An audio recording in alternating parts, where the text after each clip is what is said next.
നമസ്കാരം. കേരളത്തിന്റെ സമുദ്ര വ്യാപാര ചരിത്രത്തിൽ പുതിയ അധ്യായം കുറിച്ച് ഓഗസ്റ്റ് 18 മുതൽ വിഴിഞ്ഞം അന്താരാഷ്ട്ര തുറമുഖത്തിൽ സമ്പൂർണ്ണ കയറ്റുമതി ഇറക്കുമതി പ്രവർത്തനങ്ങൾക്ക് തുടക്കമാകുന്നു. സംസ്ഥാനത്തിന്റെ സാമ്പത്തിക വളർച്ചയ്ക്ക് പുതിയ ദിശ തുറക്കുന്ന ഈ നീക്കത്തോടനുബന്ധിച്ച് മിഷൻ സമുദ്ര ബിസിനസ് സമ്മിറ്റിനും തിരുവനന്തപുരം വേദിയൊരുങ്ങും. അതേസമയം പശ്ചിമേഷ്യയിൽ സംഘർഷം വീണ്ടും രൂക്ഷമാവുകയാണ്. ഗൾഫ് മേഖലയിലെ അമേരിക്കൻ സൈനിക താവളങ്ങളെ ലക്ഷ്യമിട്ട് ഇറാൻ നടത്തിയതായി പറയപ്പെടുന്ന ആക്രമണങ്ങളും ഇതിനെ തുടർന്നുള്ള വ്യോമ ഗതാഗത തടസ്സങ്ങളും അന്താരാഷ്ട്ര ആശങ്ക വർദ്ധിപ്പിക്കുന്നു. മേഖലയിലെ സുരക്ഷാ സാഹചര്യവും ആഗോള ഊർജ്ജ വിപണിയും സമ്മർദ്ദത്തിലാകുമെന്ന വിലയിരുത്തലുകൾക്കിടെ നയതന്ത്ര ശ്രമങ്ങൾ ശക്തമാക്കണമെന്ന് അന്താരാഷ്ട്ര സമൂഹം ആവശ്യപ്പെടുകയാണ്. എന്തായാലും ഈ മണിക്കൂറിലെ ഏറ്റവും പ്രധാനപ്പെട്ട വാർത്തകൾ നോക്കാം. എല്ലാ പ്രേക്ഷകർക്കും ഒരു മണി വാർത്തയിലേക്ക് സ്വാഗതം.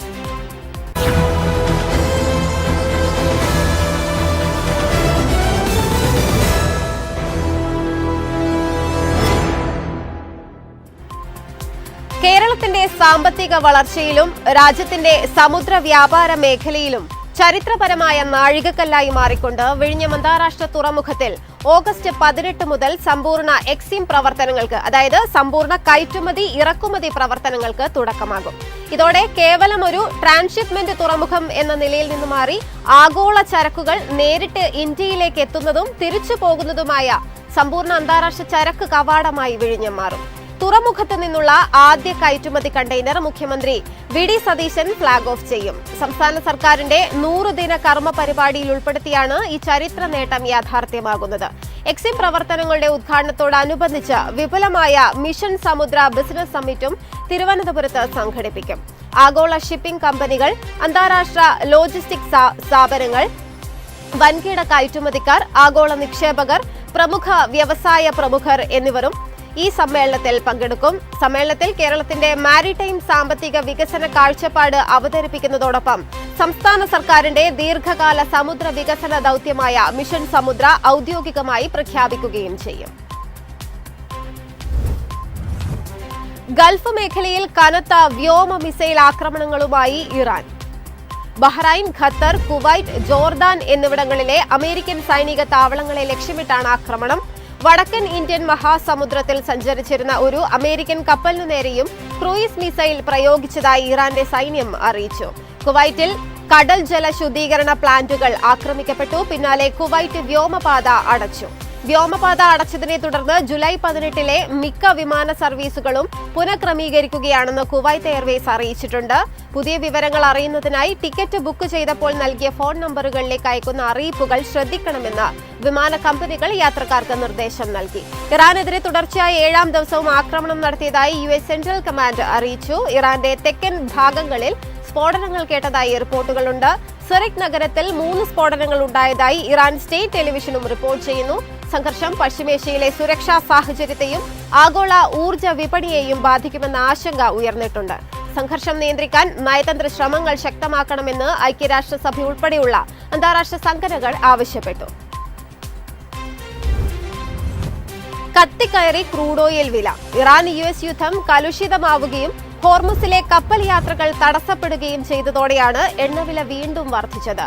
WTI ക്രൂഡ് വില ബാരലിന് 4.5% മുന്നേറി $82.49 ബ്രന്റ് ക്രൂഡ് വില 4.6% ഉയർന്ന് $88.10 ഈ സ്ഥിതി തുടർന്നാൽ വില വൈകാതെ 90 മുകളിൽ എത്തുമെന്നാണ് കരുതുന്നത്. ഇന്ത്യയെ ഇത് സാരമായി ബാധിക്കും. പെട്രോൾ, ഡീസൽ, LPG, CNG ലഭ്യത കുറഞ്ഞേക്കാം. ഇതോടെ ഇന്ധനവില കുറയാനുള്ള സാധ്യതയും മങ്ങും.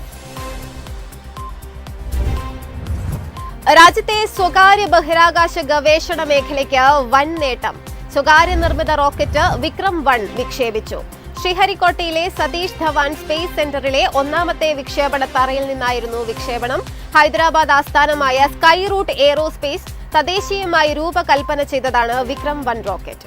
രാജ്യത്ത് സ്വകാര്യ മേഖലയിൽ ആദ്യമായി വികസിപ്പിച്ച ഓർബിറ്റൽ ക്ലാസ് റോക്കറ്റാണിത്. വിക്ഷേപണത്തിന് മുന്നോടിയായി വ്യോമ നാവിക ഗതാഗത നിയന്ത്രണ ഏജൻസികൾ വ്യോമാതിർത്തിയും നാവിഗേഷനും സംബന്ധിച്ച മുന്നറിയിപ്പുകൾ പുറപ്പെടുവിച്ചിരുന്നു. പൊതുജനങ്ങളുടെ സുരക്ഷ ഉറപ്പാക്കുന്നതിനായി വിക്ഷേപണ വേളയിൽ റോക്കറ്റിന്റെ സഞ്ചാരപഥത്തിലടക്കം നിയന്ത്രിത മേഖലകൾ പ്രഖ്യാപിച്ചിട്ടുണ്ട്. ആഗമൻ എന്ന് പേരിട്ടിരിക്കുന്ന ഈ ദൌത്യം ആഗോള ഉപഗ്രഹ വിക്ഷേപണ രംഗത്ത് ഇന്ത്യയിലെ സ്വകാര്യ മേഖലയുടെ സാന്നിധ്യം ഉറപ്പിക്കുന്നതാണ്. ഇന്ത്യയിലേക്കുള്ള ഏറ്റവും വലിയ അസംസ്കൃത എണ്ണ വിതരണക്കാരായി റഷ്യ. 2026 ഫെബ്രുവരിയിൽ റഷ്യയിൽ നിന്ന് പ്രതിദിനം 10.7 ലക്ഷം ബാരൽ ക്രൂഡാണ് ഇന്ത്യ ഇറക്കുമതി ചെയ്തിരുന്നത്. ജൂണിൽ ഇത് 27.3 ലക്ഷത്തിലേക്ക് ഉയർന്നു. ജൂലൈ 15 കണക്കനുസരിച്ച് ഇറക്കുമതി 25.9 ലക്ഷം ബാരലാണ്. രണ്ടാമത്തെ വലിയ വിതരണക്കാരായ സൗദി അറേബ്യ നൽകുന്നതിനേക്കാൾ 4 ഇരട്ടിയോളം ക്രൂഡാണ് ജൂലൈയിൽ ഇന്ത്യക്ക് റഷ്യ നൽകിയത്.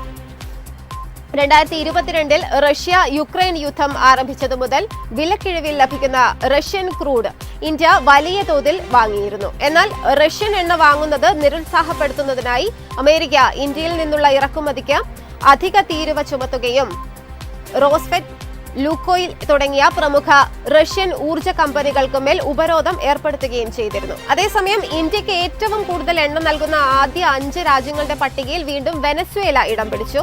2026 തുടക്കത്തിൽ വെനസ്വേലൻ എണ്ണ കയറ്റുമതിക്ക് മേലുള്ള അമേരിക്കൻ നിയന്ത്രണങ്ങളിൽ ഇളവ് വരുത്തിയതാണ് ഇതിന് പിന്നിൽ.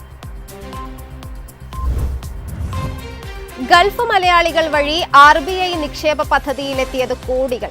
1998 റിസർജന്റ് ഇന്ത്യ ബോൺസ് പദ്ധതിയിൽ ഏറ്റവും കൂടുതൽ സംഭാവന നൽകിയത് ഗൾഫിലെ മലയാളികളായ പ്രവാസികളാണ്. ഏകദേശം 3 പതിറ്റാണ്ടുകൾക്ക് ശേഷമാണ് മലയാളി പ്രവാസികൾ ഒരു പ്രധാന വിദേശ കറൻസി നിക്ഷേപ പദ്ധതിയിൽ മുന്നിലെത്തുന്നത്.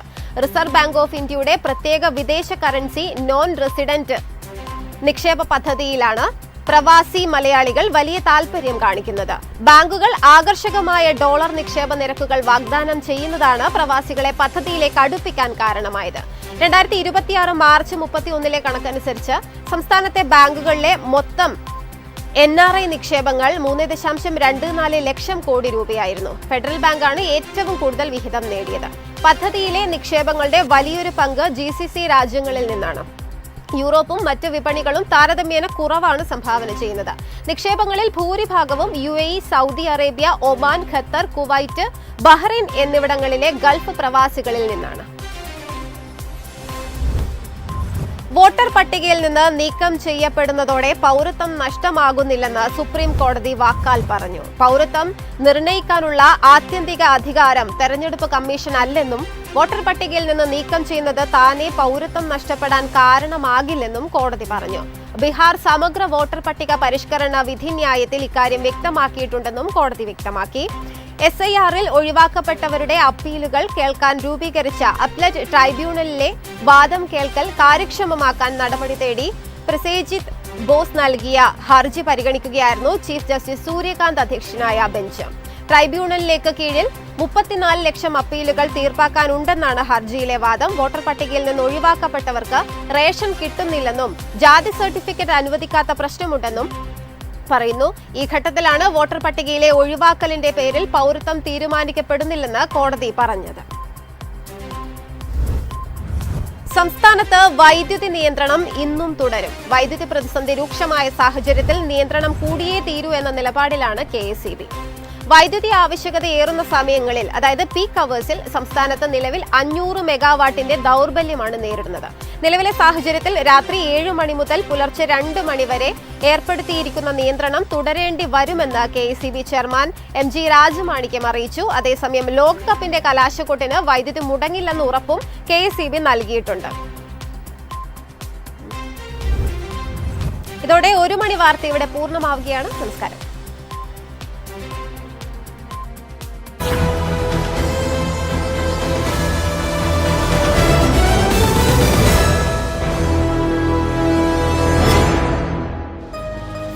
എളുപ്പത്തിൽ സമ്പാദ്യം വളർത്താം. ഇന്ന് തന്നെ മൈഫിൻ TV ആപ്പ് ഡൗൺലോഡ് ചെയ്യൂ.